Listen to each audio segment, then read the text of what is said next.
Hey, what's up everyone, it's Quan back with another video where I actually talk. Today we'll be looking at the nerfed EVO SF90. So a lot of people are actually trashing on this card now, but a lot of other people are still saying that this card is really good. So which way is it?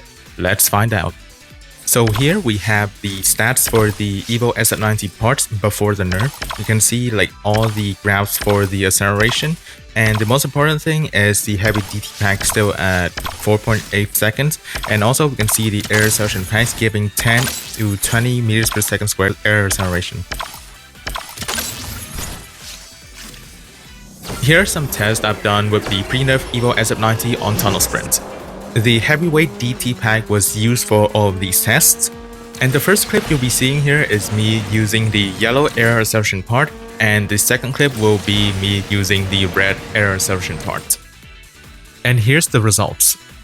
I'll be doing a second test still on tunnel sprint, but now with the nerfed EVO SF90. Here are the stats of the nerfed EVO SF90. You can see that all the DT packs for the SF90 got nerfed, and the non-EVO acceleration for the SF90 also got nerfed. But most importantly, the overload DT parts got the biggest nerf out of all the parts, and both of the air acceleration parts' effectiveness got reduced by 40%. Once again, I'm still using the SF90 on tunnel sprint, but this time there will be 3 clips, as the car doesn't accelerate fast enough for me to include the air acceleration in the first clip as well. One interesting thing though is that, despite using the same parts, the car's top speed actually got increased by 0.2 km/h compared to the pre-nerf SF90, which is why the car actually has 509 km/h airspeed now. So here are the results of the second test. You can see that the car is noticeably slower than the pre-nerf version. But does that mean this is no longer a good car, especially in modes where it was the most dominant at? Especially in Gauntlet, where before the nerf, it was the king in Gauntlet. So to see if spending tokens on this car is a waste or not, I hopped onto Private Room, and here are some Gauntlet combos with the nerfed EVO SF90. I didn't do all because I was kinda lazy.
Finally, the balanced EVO we want. Rest in peace to all SF90 spammers and for those who spent EVO tickets.